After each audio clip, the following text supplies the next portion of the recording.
Les épées du soleil sont des lames spéciales utilisées et fabriquées spécifiquement par l'armée des pourfendeurs de démons afin de tuer les démons.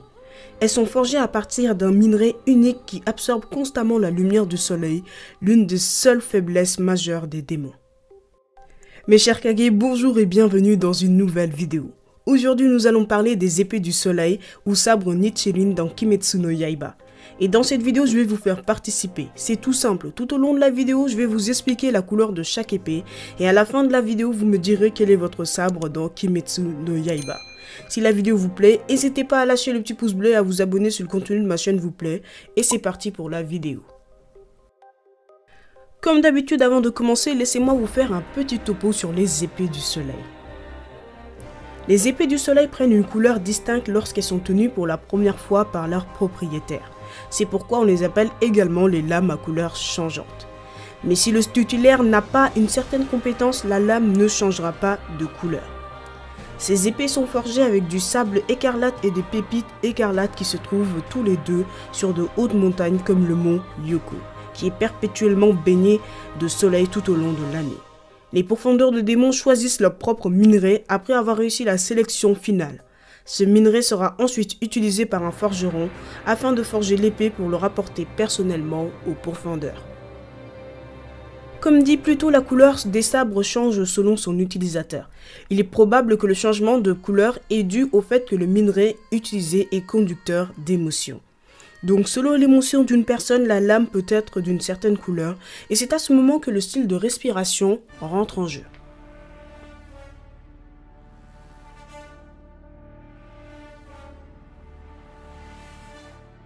La couleur rouge est associée au pilier de la flamme Rengoku Kyojiro.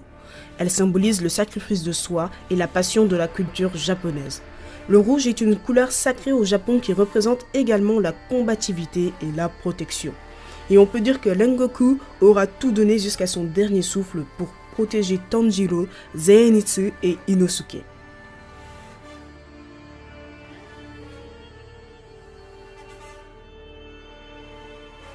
Ces lames appartiennent à ceux qui utilisent la respiration aquatique. Le bleu est l'opposé du rouge, il symbolise le calme et la passivité, caractéristiques que l'on retrouve chez toutes les personnes qui pratiquent la respiration aquatique. Malgré cela, ils arrivent à sauver les autres en cas de besoin. Urokodaki et Tomioka ont tous les deux des lames de couleur bleue.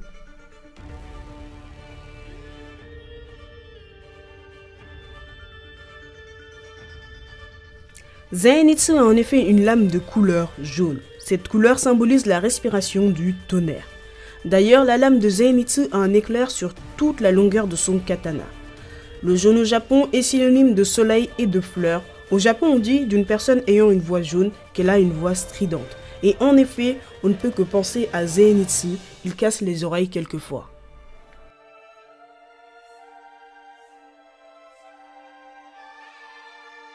C'est la lame du pilier du vent, Shinezugawa Sanemi, qui est verte. Comme dans d'autres cultures, le vert représente l'appréciation de la flore, mais aussi la jeunesse et l'énergie. Cela correspond en effet à Sanemi, qui est rapide. Le vent est aussi lié au vert, il est donc logique que cette couleur symbolise cet élément.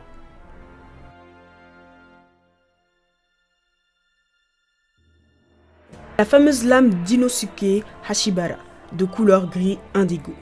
L'indigo est une teinture naturelle utilisée au Japon depuis des siècles et représente la sincérité.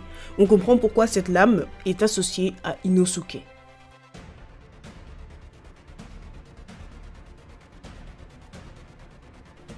Le fléau et la hache de Himejima Gyomei sont de couleur grise. Généralement, on associe le gris à la grisaille et à la perte de vue, mais au Japon, cette couleur représente des choses plus positives. Le gris montre la maturité et la fiabilité. Deux qualités qui montrent que Gyomei est le pilier le plus puissant.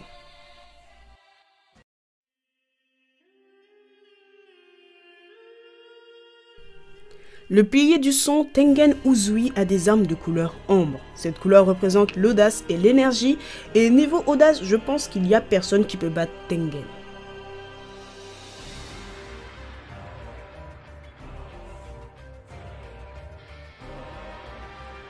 La lame du pilier de la brume Tokito Mueshiro est toute blanche.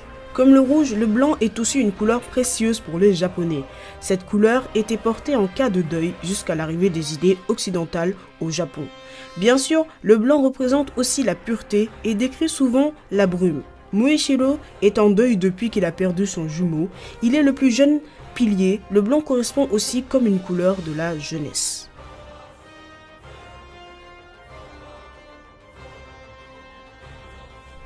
La lame du pilier serpent Obanai Iguro est de couleur lavande. Cette fleur représente la fidélité au Japon. Obanai incarne parfaitement cet adjectif avec son amour éternel et son désir de rendre Mitsuri heureuse, même s'il ne peut le faire que dans l'au-delà. La lavande est également le symbole du calme et du silence, et ça va tout simplement très bien avec la discrétion d'Obanai. En même temps, on ne l'appelle pas le pilier du serpent pour rien.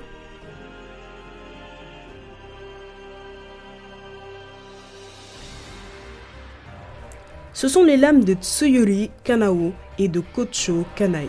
Cette couleur représente également, comme le rose, les utilisateurs du souffle floral, mais le rose clair symbolise en plus la tendresse.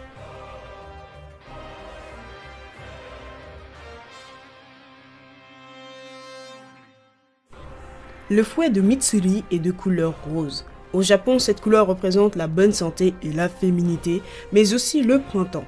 Et avec Mitsuri, ces trois mots le définissent parfaitement. En plus, ses cheveux sont de couleur rose car elle a mangé du sakura mochi. Et comme vous le savez, le sakura, fleur de cerisier, est le symbole du printemps.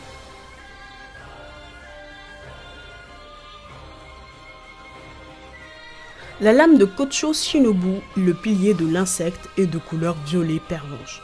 Cette couleur symbolise la sérénité et l'amour éternel. Ça correspond bien à l'histoire de Shinobu. D'ailleurs, la pervenche est aussi connue comme la fleur de la mort. Ça reflète bien la colère que cache Shinobu, la colère de s'être fait enlever sa sœur.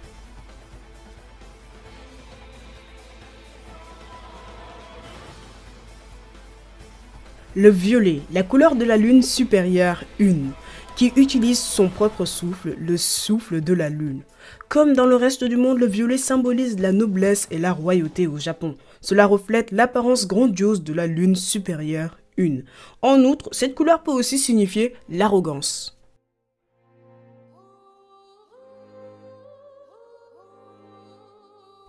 Dans l'histoire, Tanjiro est le seul personnage connu à avoir manié une lame noire.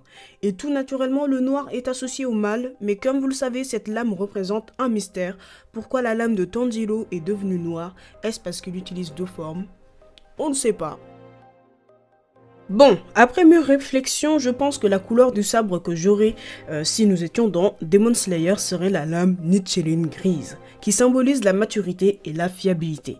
J'aurais pu aussi hésiter avec la lame rouge, qui symbolise la passion de la culture japonaise, mais bon, on va pas se mentir qu'au niveau combativité, on peut trouver mieux. Sinon vous, n'hésitez pas à me dire dans les commentaires la couleur qui vous représente le mieux.